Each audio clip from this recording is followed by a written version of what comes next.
امشب در 24 ادامه نگرانی‌ها در واشنگتن از درز اسناد محرمانه پنتاگون درباره حمله اسرائیل به ایران. یک عضو کنست دولت آمریکا را متهم کرده برای جلوگیری از حمله اسرائیل این اسناد رو عمدن افشا کرده.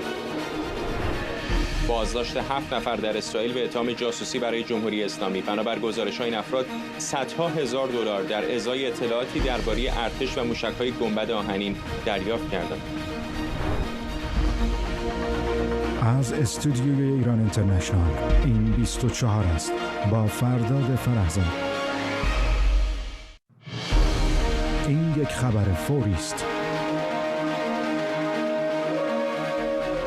بینندگان ایران اینترنشنال در ایران و سراسر جهان سلام و وقت بخیر. برنامه رو با خبری فوری شروع می‌کنیم. همین دقایق پیش بر گزارش رسانه‌های اسرائیلی صدها نفر از کارکنان بندر حیفا پیام‌های هشدارآمیزی دریافت کردند که حاکی از هدف قرار گرفتن این سایت توسط موشک. این هشدارها بعد از اون منتشر شده که برخی از سیستم‌های کامپیوتری این بندر هک شده و پیام‌های هشدار به زبان عربی روی اونها نمایش داده شده. منشه امیر، کارشناس امور خاورمیانه از اورشلیم به ما پیوسته. آقای امیر، به نظر میسه که همونقدر که در جبهه‌های جنگ و آتش توپ‌ها داره این نزاع رو کنترل میکنه، تا اندازه زیادی هم وارد فضای جنگ اطلاعاتی داری میشیم. از هک‌های مختلف بگیرید تا نفوذ به شبکه‌های کامپیوتری که الان نمونهش رو در بندر حیفا داریم میبینیم. بله، اولا این مطلقاً چیز تازه‌ای نیست. حکومت اسلامی ایران در جنگ سایبری هزینه‌های بسیار بزرگی رو انجام داده، گروه‌های خیلی ماهری رو درست کرده که اینها سالیان درازه که به تفرقه افکنی، به انتشار اخبار نادرست، به ایجاد نفاق و نزاع در کشورهای مختلف از جمله اسرائیل ادامه میدن و آنچه که شما نقل کردید واقعا نمونه دیگری از این اخبار فیک هست که هدفش جنگ روانی علیه اسرائیل، علیه ملت اسرائیل، مردم شهر حیفا و شمال اسرائیل که در هفته‌های اخیر مرتباً هدف موشک‌ها و راکت‌های حزب الله لبنان قرار گرفته بودند. ولی این یک عمل فیک ناشیانه است، به خاطر اینکه من تمام وبسایت‌های اسرائیلی رو یکی یکی گشتم، چنین خبری نیست. این خبر رو از قول کانال 11 اسرائیل، کانال کان، انتشار دادن. رفتم توی کانال کان، واقعا این خبر به صورت توییت وجود داره، ولی باز از شیوه نگارش عبریش دیده میشه که این خبر چنین چیزی از شبکه تلویزیون و رادیوی ملی اسرائیل پخش نشده و این واقعیت که المیادین نخستین و تنها رسانه‌ای بوده که در لبنان و وابسته به حزب الله و این خبر رو منتشر کرده و این واقعیت که پیام خطاب به کارگران بندر به زبان عربی بوده و در واقع اینها میخواهند که تقلید بکنن اون جریان پیجرها رو در لبنان که میگویند بله ما به اسامی تمام این کارگران و کارمندان رو تلفن‌هاشون رو داشتیم، براشون پیام فرستادیم. سخنگوی ارتش اسرائیل حدود نیم ساعت پیش در یک کنفرانس مطبوعاتی شبانه حاضر شد درباره سرکوب و انهدام بنیاد و بنیان مالی حزب الله اطلاعات بسیار دقیقی داد، ولی کوچکترین اشاره‌ای به این خبر نکرد. بنابراین از مجموع بررسی‌هایی که من انجام دادم تصور میکنم که این فیک نیوزه و بخشی از عملیات روانی و جنگ روانی هست که بین علیه مردم اسرائیل اون سپاه سایبری حکومت اسلامی ایران انجام میده. حالا جزئیات این همونطور که خودتون هم گفتید تا این لحظه مقامات اسرائیلی تایید نکردن، اما این جنگ اطلاعاتی که درش شک و تردید زیادی وجود نداره. دوباره در همون حیفا می‌دونیم الان 6 نفر رو به اتهام جاسوسی برای جمهوری اسلامی دارن محاکمه میکنن. به هر حال یک نگرانی هستش که مطمئنم در اسرائیل هم بسیار جدیه، تلاش‌های جمهوری اسلامی و گروه‌های نیابتیش از جمله حزب الله برای نفوذ به سیستم‌های کامپیوتری اسرائیلی‌ها، فارغ از اینکه تا چه اندازه موفق باشن. بله، و اگر وقت بود در آینده من دقیقاً فعالیت‌های جاسوسی رژیم ایران رو در اسرائیل براتون دونه دونه شرح خواهم داد. این تلاش از سالیان پیش شروع شده و روز به روز حرفه‌ای‌تر میشه و روز به روز حکومت ایران به دستاوردهای جدیدی نائل میشه که نمونهش همین 7 نفری هستن که در حیفا یعنی بخش شمالی اسرائیل و شهرک‌های اطرافش بازداشت شدن.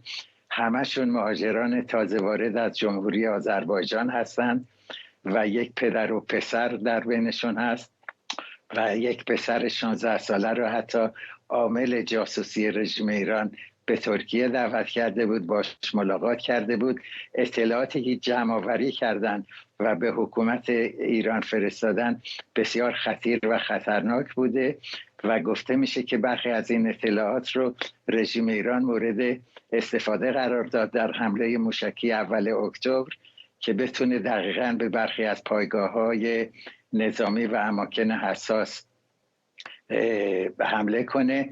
و آخرین فاجعه‌ای که در اسرائیل رخ داد و اون اصابت یک پهپاد به سالن غذاخوری یک پادگان سربازان مشقی در اسرائیل بود که 6 تا کشته و بیش از 60 نفر زخمی داشت. این تصور وجود داره که اطلاعاتش را همین گروه جاسوسی به ایران مخابره کرده بودند.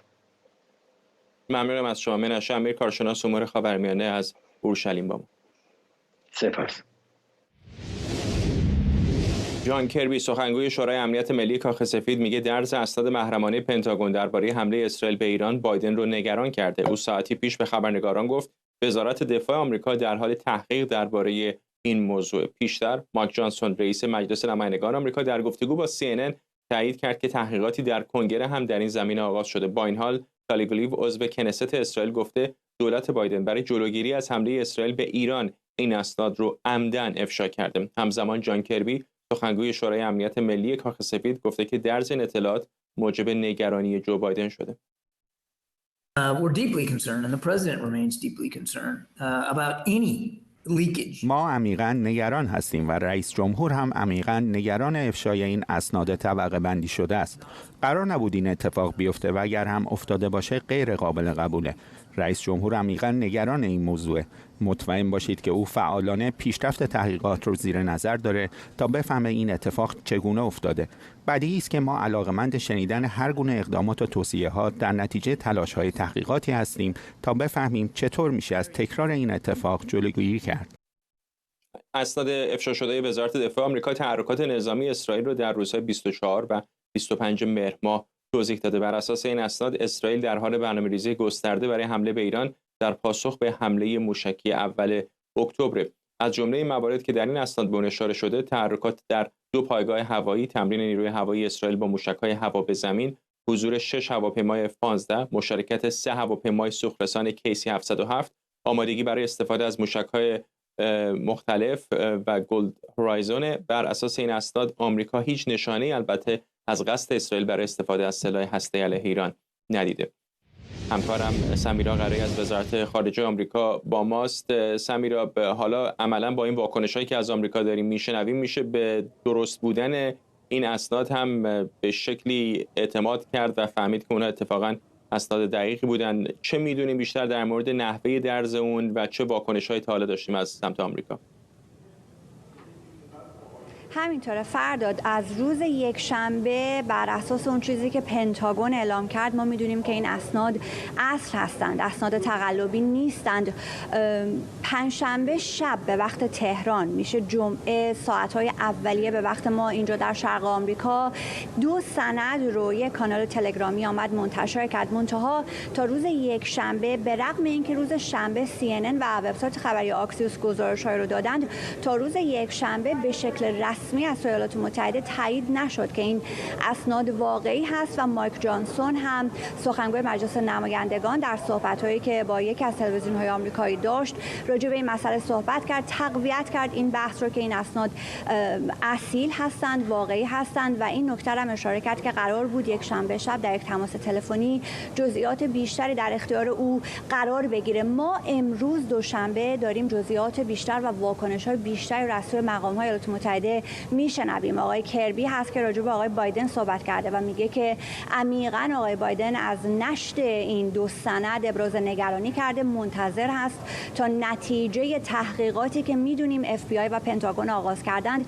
نتیجه اون تحقیقات رو رئیس جمهوری ایالات متحده بشنوه. از طرفی امروز در کنفرانس خبری وزارت خارجه هم باز این سوال و این مسئله مطرح شد. بریم صحبت‌های ودانت پاتل، معاون سخنگوی وزارت خارجه رو فرداد بشنویم. آنچه میتوانم بگویم این است که ما هم این گزارش ها را دیدیم و همانطور که رئیس جمهور امروز صبح اشاره کرد ما به طور قطع نگران این موضوع هستیم. اما در خصوص جزئیات این واقعه من آن را به وزارت دفاع، جامعه اطلاعاتی و وزارت دادگستری واگذار میکنم و انتظار ندارم که این موضوع تأثیر چندانی بر سفر وزیر خارجه یا اهداف او در این سفر داشته باشد. فرداد قرار هست که آقای بلینکن در منطقه باشه. فردا میدونیم با آقای نتانیاهو دیدار خواهد کرد و الان آقای پاتل میگه که انتشار این اسناد نمیتونه تأثیر روی سفر آقای بلینکن بگذاره. بیشتر مرکز توجه الان بعد از نشر این دو سند روی اداره اطلاعات میهن هست و روی وزارت دفاع هست. وزارت دادگستری هم میتونه راجع به تحقیقاتی که داره انجام میده در این رابطه جواب بده. با این همه هیچ جواب رسمی رو ما تا به حال نه از وزارت دادگستری شنیدیم که در این رابطه صحبت بکنن، نه پنتاگون چیزی گفته. پنتاگون اصل بودن این اسناد رو تایید کرده، اما ما همچنان چیزی که نمیدونیم این هست که آیا این اسناد در اثر هک به دست اون کانال تلگرامی رسیده یا نه، یا اینکه به شکل عمدی یکی از اعضای جامعه اطلاعاتی ایالات متحده این سند رو درز داده. اگر نگاه بیاندازیم در ماه‌های گذشته در فصل بهار هم سند مشابهی رو در رابطه با جنگ اوکراین و روسیه منتشر کردند و الان باز به نظر میرسه که اتفاق مشابهی افتاده. نامه‌ای که آقای آستین و آقای بلینکن به اسرائیل نوشته بودند و در اون راجع به کمک‌های بشردوستانه به اسرائیل اخطار داده بودند، اون هم در نتیجه یک افشای سند منتشر شد. اتفاقاتیه که داره به شکل زیادی به کرات داره در این یک سال گذشته رخ میده. از این منظر هست که انتشار این اسناد هم اهمیت ویژه‌ای داره. سندهایی است که هیچ ارتباطی به دولت اسرائیل نداره. اینا رو دولت اسرائیل در اختیار دولت ایالات متحده قرار نداده. اینها اطلاعاتی است که دو سازمان مشخصن، یک آژانس امنیت ملی و دیگری آژانس ملی اطلاعات جغرافیایی، آمدند یافته‌های خودشون رو، مشاهدات خودشون رو جمع‌آوری کردند و در اختیار جامعه اطلاعاتی ایالات متحده و گذشته از اون 4 کشور دیگر، کشورهای کانادا، نیوزیلند، استرالیا و بریتانیا قرار دادند. این 4 تا کشور به علاوه ایالات متحده اینها رو بهش میگن 5 چشم که اینها با هم یک توافقی دارند که اطلاعات رو در اختیار یکدیگر قرار میدن. این یافته هایی است که این دو آژانس جمع آوری کردند. راجع به اینکه اسرائیل قرار هست که حتمی چه بکنه، ما بر اساس اون چیزی که در این اسناد آمده چیزی نمیدونیم. اینکه کجا رو قراره هدف قرار بده رو نمیدونیم. اون چیزیه که در واقع جاسوسی است که ایالات متحده از اسرائیل به ویژه از طریق تصاویر ماهواره‌ای انجام داده. نکته مهمی در اون سند آمده، گفته شده که ما نمیدونیم ابعاد و گستردگی حمله به شکل قطع، نمیدونیم که چگونه خواهد بود و اگر اتفاقی هم بیفته اخطار جغرافیایی ایالات متحده دریافت نخواهد کرد. این اسناد قبل از صحبت‌های جو بایدن منتشر شده که گفته بود که هم راجع به زمان میدونه هم راجع به ابعاد. حالا نکات بسیار مجهولی وجود داره. مهمترین مسئله که باید بهش توجه بکنیم اینه که انتشار این اسناد و درز این اسناد در شرایط فعلی به نفع چه کسی هست؟ آیا ممکنه که فردی در دولت آمریکا این کار رو کرده باشه تا بخواد وضعیت و تنش‌ها رو کمتر بکنه، به ایران یک چراغی نشون بده، اطلاعاتی در اختیار ایران قرار بده؟ اینها همه سوالاتی است که هنوز جوابی براش نداریم. فرداد. ممنونم از تو. سمیرا قرایی، خبرنگار ما در وزارت خارجه آمریکا. شهرام خلدی، پژوهشگر تاریخ خاورمیانه و روابط بین‌الملل از آنتاریو به ما پیوسته. آقای خلدی، درز این اطلاعات به خصوص در این مقطع که هر لحظه ممکن اسرائیلی‌ها شروع به واکنش نظامی به ایران بکنن، خب طبیعتا خیلی حائز اهمیت است. خود این سند که در شبکه‌های اجتماعی منتشر شده شاید اطلاعات خیلی عجیب و غریبی بمانده، ولی خب ما نمیدونیم آیا اسناد دیگری هم هست که درز کرده یا نه. چقدر به نظرتون مایه شرمساری و آبروریزی تا اندازه‌ای برای سرویس‌های اطلاعاتی آمریکا که چنین اطلاعاتی به این شکل درس پیدا میکنه؟ عرض کنم به حضورتون که بقیده من واقعا مایه رسوایی است، به خصوص در فاصله تقریبا فکر می‌کنم 15 روز به انتخابات ریاست جمهوری ایالات متحده و همونجوری که حضرت عالی گزارش کردید و خیلی کامل پوشش دادید، ما یک هفته پیش یک درز خیلی مهم دیگه‌ای داشتیم که نامه مربوط به این که ایالات متحده ممکن هست بخشی یا قسمت قابل توجهی از کمک‌های تسلیحاتیش رو متوقف بکنه به اسرائیل، مگر اینکه ظرف 30 روز اسرائیل یک سری انتظارات دولت ایالات متحده رو بر اساس قوانینی که در دهه 1970 به تصویب رسیدن در مورد کمک‌های انسان دوستانه و رعایت حقوق بین‌الملل بشر دوستانه در منازعات مسلحانه لحاظ بکنه. این در فاصله کمتر از یک هفته یک در واقع سلسله اسنادی که از نظر محتوا بسیار اهمیت دارند، بسیار مهم هستند، این که لو برند مایه رسوایی هست. حالا من یه نکته رو میخوام اینجا اضافه بکنم. از نظر تاریخی اسرائیلی ها خودشون هرگز به متحدان غربیشون اعتماد نداشتن. ما مثلا جاناتان پولارد رو داریم که همین اخیراً آزاد شد و رفت به اسرائیل، یک امریکایی یهودی بود که داوطلبانه، البته بر اساس اون چیزی که پروندهش میگه، در اوایل دهه 1980 شروع کرد اطلاعات دادن درباره اونچه که ایالات متحده آمریکا درباره فعالیت‌های سازمان آزادی بخش فلسطین میدونست. از اون به بعد اونجوری که تاریخ این مسائل به ما میگه، دولت پرزیدنت ریگن اومدش و یک سری در واقع ترتیباتی رو گذاشت که یک سری اطلاعاتی رو اتوماتیکمان در اختیار اسرائیل قرار بدن. همین اطلاعاتی که خانم قرایی فرمودن که به 5 چشم در واقع داده میشه به نیوزیلند، استرالیا، کانادا، بریتانیا و امریکا هم که خب البته جزوش هست. منتها سوالی که وجود داره این هست: آیا ارتباطی بین درز داده شدن اون نامه‌ای که وزارت خارجه فرستاد به اسرائیل و درز داده شدن این اسناد وجود داره؟ این یک. سوال دومی که وجود داره این هستش که من خیلی بعید میدونم که این فقط یک هک بوده باشه به این شکل، ولی حالا این رو در نظر باید داشت، ولی عواملی احتمالاً هستن در داخل جامعه اطلاعاتی ایالات متحده. و وقتی که میگیم جامعه اطلاعاتی ایالات متحده، منظورمون فقط تحلیلگرها نیست، منظورمون فقط کسایی نیستش که به صورت دائم اونجا کار میکنن. فراموش نفرمایید در همین چیزی که خانم قرایی فرمودن، یک کسی که برای مسائل الکترونیکی استخدام شده بود، مسائل مربوط به جنگ اوکراین رو اومد و توی اون در واقع سایت دیسکورد در اختیار دوستانش قرار داد که مثلا پوز بده بهشون که به چه چیزی دسترسی داره. بنابراین پرسش که وجود داره این هستش که چه کسی، چه فردی در جامعه اطلاعاتی این اسناد رو درس کرده و این شرایط بسیار خطیری است. اونم 2 هفته مونده به انتخابات ریاست جمهوری و در شرایطی که حضرت عالی فرمودید اسرائیل ممکنه هر لحظه دست به اقدام تلافی جویانه بزنه. خودتون هم اشاره کردید به این 5 چشم، طبیعتا خب اونها هم دسترسی دارن، یعنی احتمال وجود داره از جای دیگری هم آمده باشه. خب این دستگاه اطلاعاتی ایالات متحده خیلی عریض و طویل، میدونیم تعداد زیادی حدس زده میشه که چند میلیون نفر در لول‌های مختلف سطح دسترسی دارن به اسناد طبقه بندی شده. طبیعتا مکانیزم‌های نظارتی وجود داره، ولی وقتی اینقدر یک تشکیلات امنیتی گسترده هست و بعدم با 5 کشور دیگه هم اینو داره به اشتراک میذاره، چقدر واقعا حفظ این اطلاعات به خصوص در یک مورد مناقشه برانگیزی مثل خاورمیانه که افراد ممکنه نگاه‌های سیاسی خاصی داشته باشن ممکن هست برای آمریکا، و چقدر احترام ناپذیره که اتفاقا بالاخره یک کسی یه جایی در مریلند، در ویرجینیا، در لندن، در اتاوا این اطلاعات رو درز بده به مخالفان آمریکا. خب یک مشکلی که وجود داره این هستش که ببینید این قضیه 5 چشم که به این شکل به وجود اومد در پی جنگ سوئز به این شکل واقعا توسعه داده شد، به خاطر اینکه بریتانیا و فرانسه تصمیم گرفتن که با اسرائیل دست به یکی بکنن و به در واقع مصر حمله بکنن. چیزی که اتفاق افتاد این بودش که آمریکایی‌ها در 1956 مونده بودن که چه اتفاقی داره میفته و ناچار شدن با کانادایی‌ها تماس بگیرن، برای اینکه بریتانیایی‌ها جواب حتی تلفن آمریکایی‌ها رو نمیدادن در حین اون عملیات.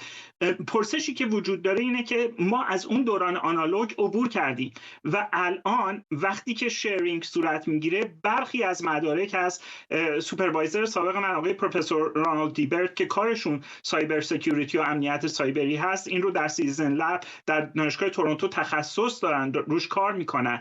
بعضی از مدارک به صورت همزمان در اختیار این 5 چشم قرار میگیره، بعضی از مدارک قرار نمیگیره.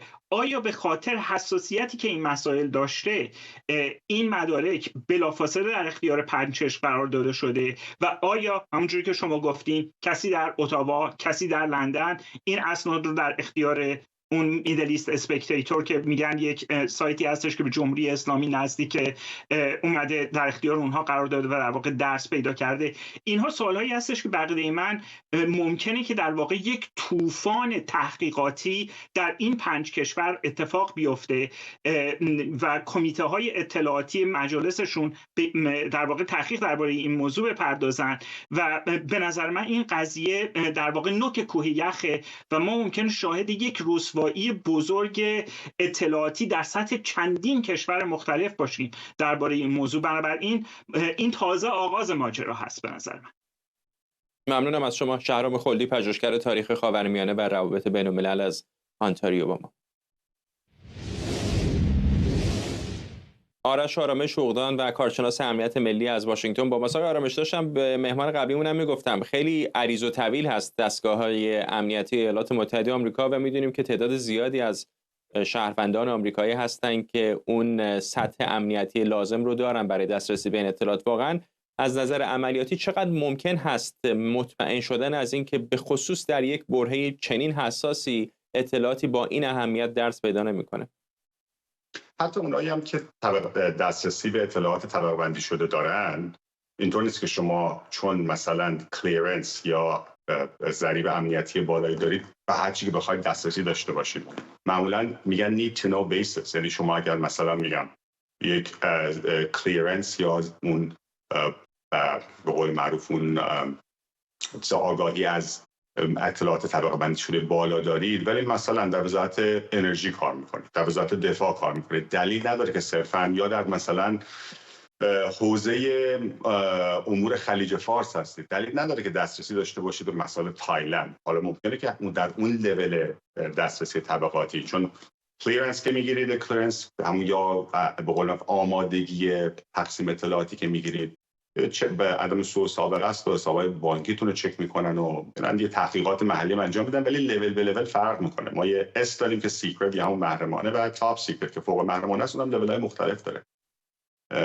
پس نکته اول اینه، دلیل نمیشه که هر کسی که حالا یک همچین کلیرنس اطلاعاتی داره دسترسی داشته باشه و هر اطلاعاتی که تو اون رده طبقه بندی میشه. دوم من نوشتم چند تا چیز رو که جا نیفته بگیم که یعنی سناریوهای مختلفی که ممکنه چه اتفاقی افتاده باشه. من بگیم 2 تا سناریو بزرگ هست. بگیم یک سناریو اول اینه که اینها بدون اجازه، یعنی بدون رضایت دولت و به صورت بد این خبر درز کرده و این سند منتشر شده. اون و بگیم سناریوی دوم اینه که نه، خودشون می‌خواستن اتفاق بیفته. تو سناریوی اول که بگیم بدون اجازه، یعنی با بدون نیت و خواستن دولت ایالات متحده و متحدینش این درس شده، 6 تا احتمال هست. احتمال اولی که جاسوس داشته، نمیگم حالا کدوم احتمال بیشتره یا کمتره. احتمال بعدی هک شدنه.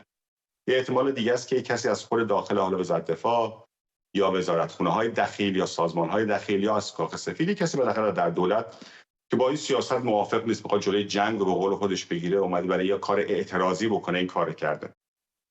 پاسبل اون احتمال بعدی چهارم میتونه کسی باشه که اصلا میخواد این کارو بکنه، جلوی جنگ رو حالا بگیره، صرفا مهم براش نیست ولی میخواد ضربه بزنه به دولت یا وزارت دفاع یا دولت بایدن. گزینه پنجم یا احتمال پنجم سهل‌انگاریه در طبقه بندی کردن و در نگه داشتن اینجور اطلاعات. بالاخره همه آدمیزادن، اشتباه میکنن، هرچند که در این جور مناسب جایز الخطا نیستن، خطا بکنن باید حتما پاسخگوش باشن. پس پنجمی میشه سهل‌انگاری و ششمی هم میشه درج و نشر از متحدین، یعنی از خود امریکا نبوده، از یکی از اون 4 کشور دیگه بوده که بهش 5-6 میگن، ایالات متحده، زلاند نو، استرالیا، پادشاهی متحده یا همون بریتانیا کبیر و او و کانادا. بعد میریم حالا بگیم اگر این با خواست خود حکومت انجام شده باشه، 2 تا احتمال بزرگ به ذهن میاد. احتمال اول دادن اخطار و هشدار به طرف مقابل، ببین میخوان چیکار بکنن باهات، حواس جمع باشه و دست از پا خطا نکن. ولی دومی هم میتونه ضد اطلاعات باشه، یعنی یک همچین سند طبقه بندی شده هست و نشان میده که میخوان چی کار بکنن و ممکنه واقعا هم کسانی که این سند رو دیدن به قول معروف اعتقاد داشته باشن که برنامه همینه، ولی برنامه این نباشه، یعنی یک ضد اطلاعات، یک کانتر اینتلیجنس باشه به طرف مقابل بدن و فکر کنن که داره. پس عملا شد 8 تا 6 تاش سناریوهایی که با اجازه این کارو میکنن، 2 تاش اینه که نه بدون اجازه و خواست خودشون نبود. در هر صورت اگر اون 6 تای اول باشه قابل محاکمه است، قابل پیگرده، کاریش چه حالا کسی جاسوس بوده یا چه کسی سهل‌انگاری کرده، اگه جاسوس بوده یا می‌خواسته اعتراضی بکنه خیانت محسوب میشه، خیلی هم مجازات سنگینی داره. اگر سهل‌انگاری باشه اونم مجازات داره، ولی خب چون نیت بد و ضربه زدن و صدمه زدن نبودن بازی کمی کم داره. اما از اون برای قضیه اگر خیلی کوتاه، اگر ببخشید طرفتون رو قطع می‌کنم، خیلی کوتاه اگر به این سوالم جواب بدید ممنون میشم که چرا اصلا به صورت غیر مستقیم دولت آمریکا الان تایید کرده که این سند واقعی هست، وقتی میگن که آقای بایدن بسیار ناراحت و نگران هست و کنگره هم داره تحقیق میکنه، خب داره به همه میگه که خانم ها آقایان این سند واقعیه دیگه. خب نمیتونه، صحبت خوبیه دیگه. ببینید این روزنامه‌نگارای خبرم توی مملکت بالاخره دسترسی دارن به بسیاری منابع مختلف. شما در یک وزارت دفاعی که من نمیدونم چند 10,000 نفر فقط در وزارت دفاع، نظامی‌ها رو نمیگم، نظامیایی که بالاخره در ارتش نیروی زمینی و دریایی یا هوایی هستن رو جدا، ولی فقط در خود پنتاگون چند هزار نفر کار میکنن، خیلی هاشون هم غیر نظامی هستن. بعد شما کمپانیایی دارید که با اینها کمپانیای قراردادی، مثلا آقای اسنودن نه نظامی بود نه دولتی بود، یک قراردادی بود، یک کارمند قراردادی کمپانی بود به اسم بوز آلن همیلتون که یک کمپانی بسیار بزرگ دادن مشاوره هست. این که بیان، ولی بالاخره ژورنالیست‌ها و روزنامه‌نگاران منابع خبری مختلف دارن، با آدم‌های مختلف صحبت میکنن. این که تایید کردنش که بله این سند واقعی است خیلی چیز عجیب و غریبی نیست و بعدم شاید کتمان کردن واقعی بودن این سند سخت‌تر باشه. توی یک مملکت هم که آزادی بیان هست و دسترسی روزنامه‌نگارها اینقدر زیاده، این کتاب اخیر آقای باب وودورد به اسم جنگ وار حتما دیدید دیگه، هم یا خوندید یا بالاخره صحبت‌ها در موردش شنیدید، می‌بینید که خیلی سخته چیزی رو مخفی نگه داشتن، به خصوص موقعی که کم کم نشر می‌کنه. یکی از دلایلی که من هیچ وقت به این تئوری‌های توطئه باور ندارم، یا 11 سپتامبر کار خودشون بود، نمیدونم اینا کار خودشون بود، اینا خودشون فلانیو ثابت کردن. هر کسی تو اینجا توی کمپانی 500 نفره تو آمریکا کار کرده باشه میدونه مخفی کردن 2 تا سر و 2 تا راست چقدر سخته. دیگه چه برسه به سازمان‌های عریض و طویل دولتی، قراردادی‌ها و کمپانی‌های شراکتی که میان برای اینا کار میکنن، به این حد آدم نظامی و غیر نظامی. به خاطر همین این که تایید کردن شاید گزینه دیگری غیر از اون نداشتن، ولی بازم میگم این دلیل بر این نمیشه که میگم هیچ وزنی هم نمیدم که کدوم یکی از این 8 گزینه هستن، ولی هیچ دلیل هم نمیشه که ممکن یک سند بسیار واقعی به عنوان ضد اطلاعات نشر کردن یا نه یک سند بسیار واقعی ولی به عنوان اخطار نشر شده، ولی نه از اون طرف هم احتمال این است که خیانت بوده، اعتراض بوده از کسی از اون داخل یا کسی که دسترسی داره به این چیزای طبقه بندی شده و میخواد صدمه بزنه به دولت بایدن و متحدینش. ممنونم. آرش آرامش حقوقدان و کارشناس امنیت ملی از واشنگتن. سیر تحولات خاورمیانه و در ارتباط با تنش اسرائیل و جمهوری اسلامی و گروه‌های نیابتیش بسیار بالا. ساعتی پیش هم دمشق شاهد یک حمله هوایی تازه بود. ارتش اسرائیل گفته رئیس بخش مالی حزب الله رو در این حمله به منطقه المزه دمشق هدف قرار داده که مسئول انتقال پول از ایران به این گروه بوده. پیشتر وزارت دفاع سوریه گفته بود که در این حمله به یک خودروی غیرنظامی 2 غیرنظامی کشته و 3 نفر دیگه زخمی شدند. بسان آشور، روزنامه‌نگار و تحلیلگر مسائل خاورمیانه از بوستون با ما. آقای آشور، در چندین جبهه همزمان اسرائیلی‌ها دارن می‌جنگن. به خصوص جبهه سوریه به گمانم خیلی مهم هست، چون همچنان دولت مستقر در اونجا برخلاف لبنان که بالاخره محدودیت‌های شاید جمهوری اسلامی داشته باشه تقریبا تمام و کمال با تهران همراهی میکنه. چقدر حائز اهمیت هست حملات اسرائیل به سوریه به طور خاص؟ بله، این نشون میده که اسرائیلی‌ها در واقع اهداف نظامی زیادی براشون باقی نمونده. همونطور که در غزه الان ظرف 2 ماه گذشته هدف نظامی باقی نمونده که بزنن و بیشتر جایی رو که میزنن غیر نظامی هست و برنامه‌هایی برای مثلا خارج کردن مردم از شمال دارن و اجازه ورود غزا نمیدن. در مورد شمال هم همین اتفاق داره میفته، یعنی در اون اهداف نظامی که میتونستن بزنن رو، اون جایی که حزب الله حضور داشته، حالا چه خاصتا در لبنان، اینها رو همه رو زدن و الان اطلاعات کافی ندارن که اینها کجا هستن، بنابراین میان گسترش میدن و مناطقی رو که حزب الله اصلا حضور نداره میزنن، یا مثلا تأسیسات غیر نظامی مثل بانک‌های قرض الحسنه یا تأسیسات مالی که با حزب الله همکاری میکنه رو میزنن.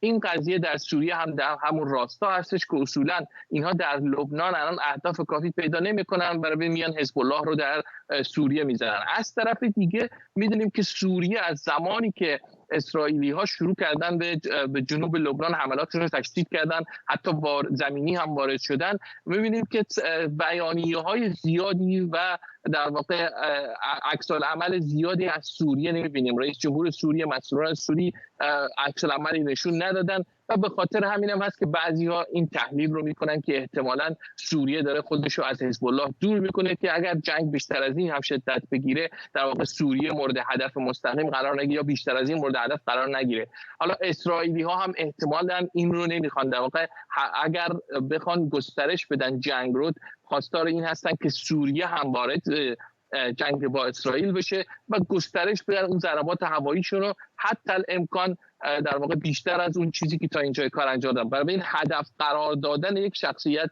حالا چه این سوری هستش چه ایرانی هستش یا الان شخصیتی که هستش که لبنانی و حزب اللهی هستش، تمام اینها ممکنه در این راستا باشه که اصولا اسرائیلی ها در این مقطع با توجه به اینکه جواب قوی از طرف هیچ کس، نه ایران نه سوریه نه حزب الله ندیدن، احتمال زیاد اینها تشویق شدن که بیان در واقع زمین و اون میدان جنگ رو گسترش بدن.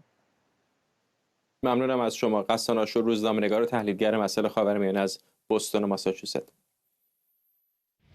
رسانه‌های اسرائیلی میگن 7 نفر از جمله یک پدر و پسر به جاسوسی برای جمهوری اسلامی و ارائه اطلاعاتی درباره پایگاه‌های نظامی متهم شدند. پلیس اسرائیل گفته این 7 اسرائیلی آذری‌الاصل ساکن حیفا از 35 روز پیش به اتهام جاسوسی برای جمهوری اسلامی در بازداشتند. به گفته دادستانی اسرائیل این افراد در 2 سال گذشته 600 مأموریت برای جمهوری اسلامی انجام داده و صدها هزار دلار دریافت کردند.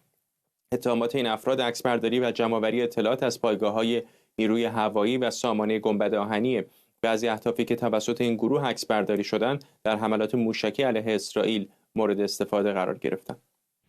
بهزاد تنمن، تحلیلگر مسائل خاورمیانه از استانبول، و بن سبتی، پژوهشگر ایران و اسرائیل از تل‌آویو به ما پیوستن. آقای سبتی، چقدر حائز اهمیت هست که سرویس‌های اطلاعاتی اسرائیل که بالاخره یکی از قوی‌ترین‌های جهان شناخته شده هستند چنین نفوذی‌هایی پیدا می‌کنن که اطلاعات رو به ایران درز میدن؟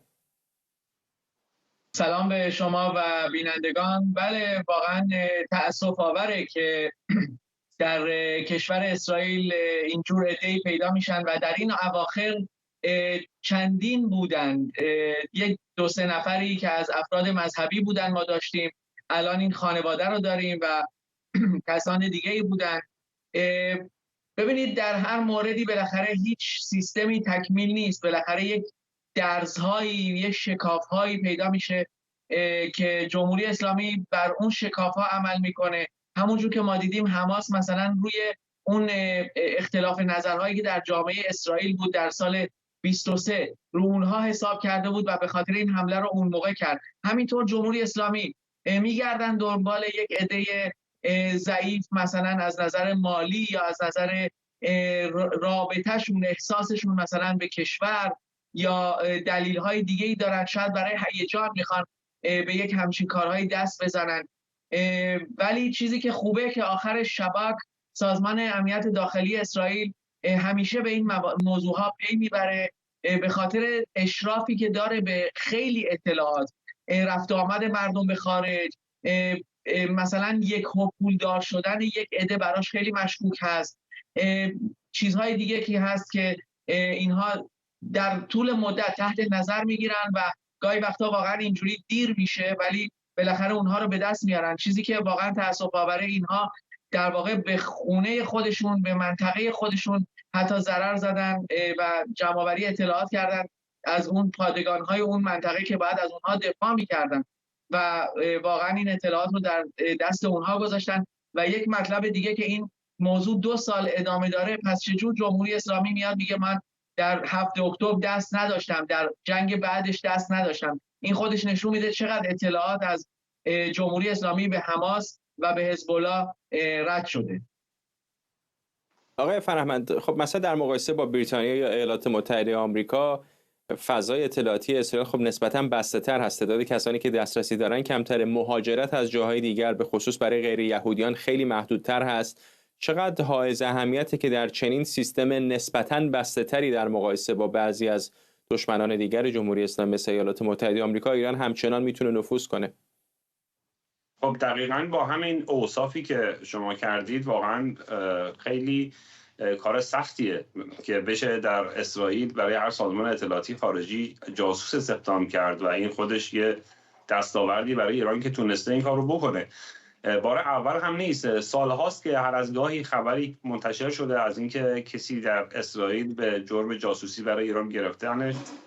من یادم میاد یک موردش شهردار یکی از شهرهای شمالی اسرائیل بود و جالب هم این هستش که اینها، من تا اونجا که دنبال کردم، همشون هم یهودی بودن. یعنی شاید برخی تصور بکنن که ممکن از میان مسلمانان عربای اسرائیلی که احتمالاً راحت‌تر باشه، انگیزه بیشتری داشته باشن برای کار جاسوسی، از میان اونها جاسوس گرفته شدن، ولی اینطور نبوده. از میان در واقع خود یهودیان بوده و یهودیانی که حالا من این 7 نفری رو که گرفتن نمیدونم جزئیاتشون رو و در موردهای قبلی یادم نمیاد که بینشون کسی هم بوده که ایرانی تبار بوده باشه و مثلا تونسته باشن از طریق ارتباط با خویشاوندانش یا احتمالاً خودش در بیرون از اسرائیل عضوگیریش کرده باشند و خب نفوذ به داخل اسرائیل کار.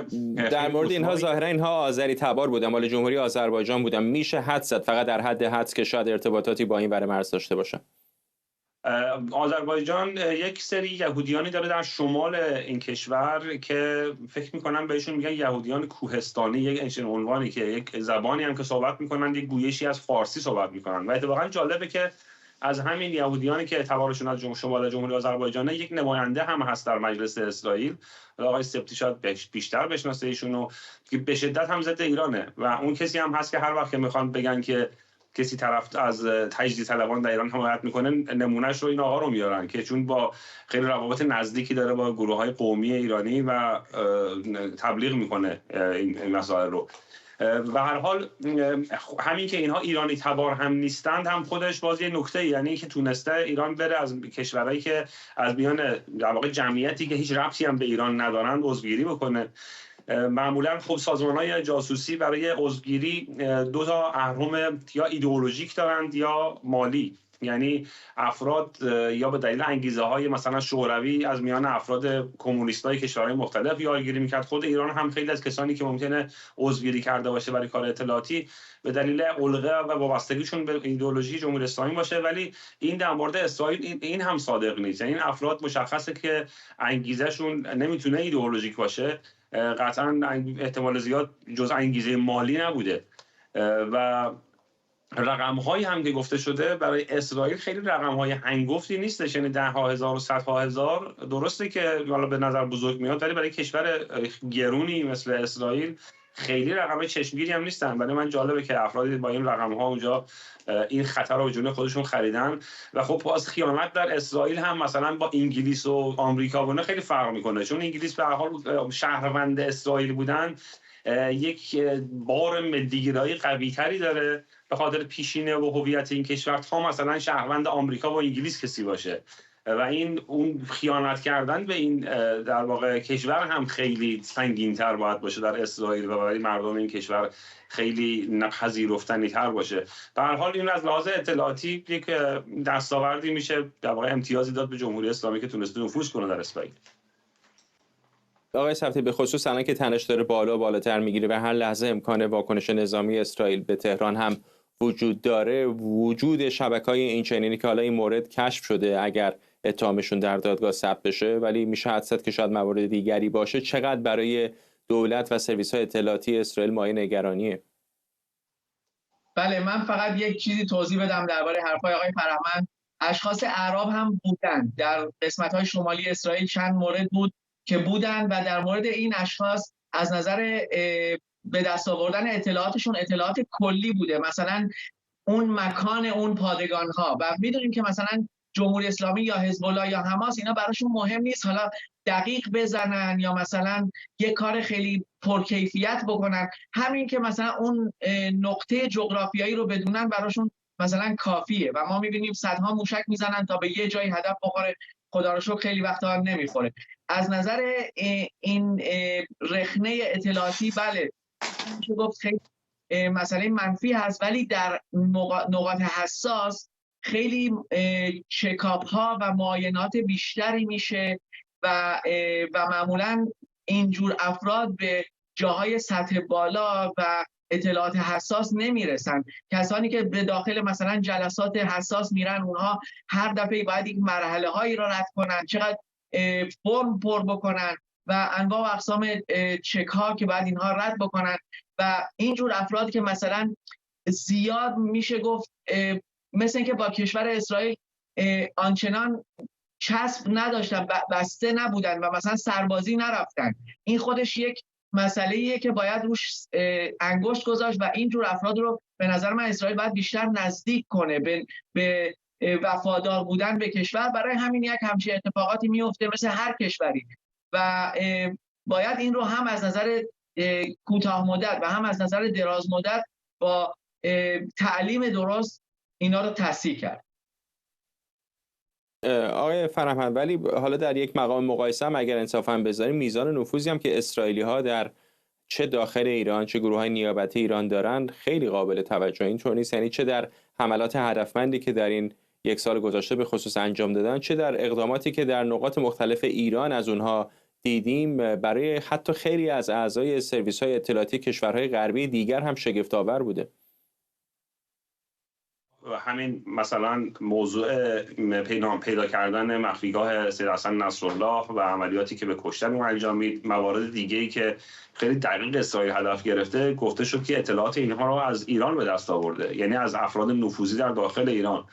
و بدیهی کسانی که چون اطلاعاتی رو در دست داشته باشن اولا باید در نیروی قدس سپاه مشغول کار باشن و اینکه باید در رده‌های بالایی باشن که چون این دسترسی اطلاعاتی دارن و این نشون میده که عمق نفوذ اطلاعاتی اسرائیل در ایران خیلی عمیق‌تره، تا جایی که در همین روزهای اخیر که شایعه جاسوس بودن اسماعیل قاآنی فرمانده نیروی قدس پیش اومد، خیلی ها میگفتن که اگر همین راست در بیاد خیلی براشون عجیب نبود. یعنی اینقدر مسئله نفوذ در ایران روش صحبت شده و اینقدر انتظار از اینکه این نفوذ سطحش بالا باشه بالا آمده که حتی نسبت به اسماعیل قاآنی هم خیلی کسی نگفت این خیلی حرف شاخداریه و اصلا غیر ممکنه چنین چیزی، یعنی میتونست باورپذیر باشه این شایعه. با خاطر همین هم خیلی رشد کرد و اگر واقعیت داشت یک چیزی بود در تاریخ، شاید چون من در ذهنم مثلا به یاد نمیارم کسی در فرمانده نظامی در این سطح جاسوس یک کشور دشمن بوده باشه.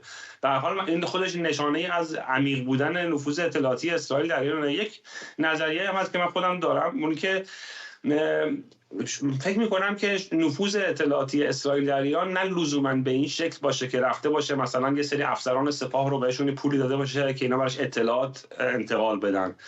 احتمال این رو هم باید در نظر گرفت که ممکنه شبکه‌ای زیر پوست جمهوری اسلامی رشد کرده باشه و شکل گرفته باشه که در واقع این شبکه است با اهداف خودش که اطلاعات میده به اسرائیل.